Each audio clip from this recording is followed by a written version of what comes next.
Correction आएगा या यहाँ पर हम पैसा लगाएं या ना लगाएं। निफ्टी और बैंक निफ्टी की अगर मैं बात करूं और साथ ही सेंसेक्स की बात करूं तो वो डे बाय डे अपना ऑल टाइम हाई बनाते जा रहे हैं। ऐसे में कहीं ना कहीं चिंता का विषय ये बना हुआ है कि क्या बाजार में करेक्शन आएगा या यहाँ पर हम पैसा लगाएं या ना लगाएं। कि हम अगर बात करें कि जब बाजार 22,000 पर था तब से सोचते सोचते निफ्टी 4,000 पॉइंट ऊपर चला गया। तो अगर वो करेक्शन एक्सपेक्टेड है, करेक्शन आने वाला है, तो एटलीस्ट वो आएगा कब। अगर मैं बात करूं निफ्टी की तो इस साल निफ्टी ने और सेंसेक्स ने 21% का रिटर्न दिया है।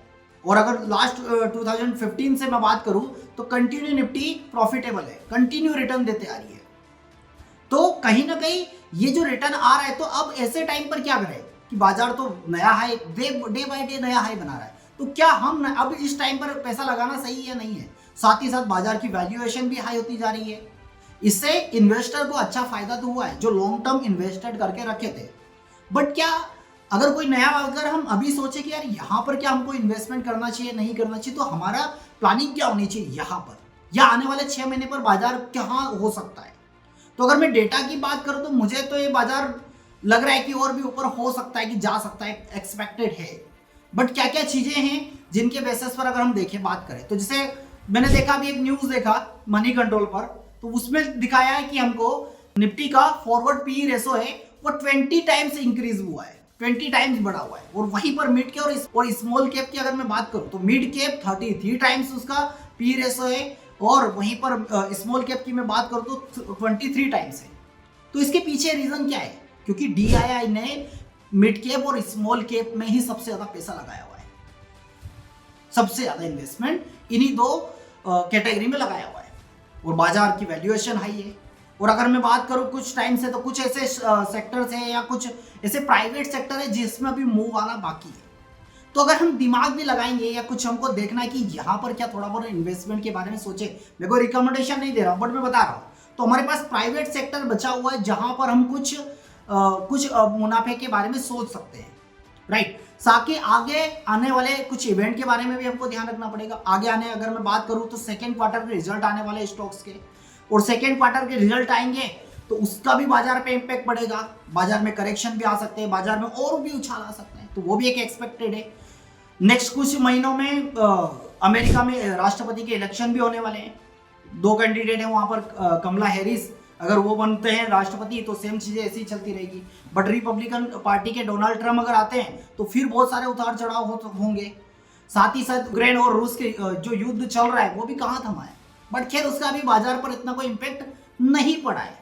तो हो सकता है कि नया कोई राष्ट्रपति आए तो हो सकता है कि वो चीजें खत्म हो जाए या और भी बढ़ सकती है, तो उसका भी बाजार में इम्पैक्ट पड़ सकता है। ये कुछ चीजें हुई तो इसका भी बाजार में करेक्शन देखने को मिलेगा। साथ ही साथ इंटरेस्ट रेट में भी कई देशों ने कटौती करी है, अभी कुछ टाइम पहले अमेरिका ने किया हुआ है, तो इससे अमेरिका के बाजार में काफी उछाल देखने को मिला है। साथ ही हमारा इंडियन मार्केट भी अच्छा मूव किया है। तो कहीं ना कहीं ये सब चीजें हमको देखने को मिल रही है। और अगर ऐसा कुछ अगर हम बात करेंगे तो अभी RBI की भी बैठक है अक्टूबर में, तो शायद हो सकता है कि RBI पे भी प्रेशर हो कि उनको भी अपनी इंटरेस्ट रेट में कटौती करनी पड़ेगी। तो कटौती करेंगे तो कटौती, देखिए एक चीज मैं बता दूं, कटौती का विजन क्या है, कटौती क्या महंगाई को कंट्रोल करने के लिए की जाती है, कर रहे हैं, मतलब वो किस रीजन से कटौती कर रहे हैं कि महंगाई बढ़ गई है, ठीक है, तो हम कटौती कर दे रहे हैं, तो वो भी हो सकता है। या फिर महंगाई बढ़ रही है तो हम इंटरेस्ट रेट में कटौती कर रहे हैं, ये कुछ भी हो सकता है। या डिमांड या सप्लाई, सब चीजों को देखना पड़ता है, इन्फ्लेशन को देखना पड़ता है, सारी चीजों को, मतलब कि कटौती करने का रीजन भी क्या हो सकता है, नेगेटिव भी हो सकता है और पॉजिटिव भी होगा। अगर कटौती होंगे तो क्या होगा, मान के चलिए अगर इंटरेस्ट रेट में कटौती हुई तो क्या होगा, लोन सस्ते होंगे, लोगों के पास पैसा आएगा तो फिर मार्केट में लगाएंगे, तो फिर मार्केट में लगाएंगे तो फिर बिजनेस बढ़ेगा, तो उससे क्या होगा, देश की इकोनॉमी फिर ग्रो करेगी। और वहीं पर कई बार इंटेंशन कुछ अलग भी होता है, तो वो देखने की बात है। ये सारे सेंटिमेंट है बाजार में, इनके कारण हो सकता है कि बाजार में कुछ करेक्शन भी आ सकता है, ऐसी सारी चीजें हो सकती है। तो सोच समझ कर डिसीजन लीजिएगा।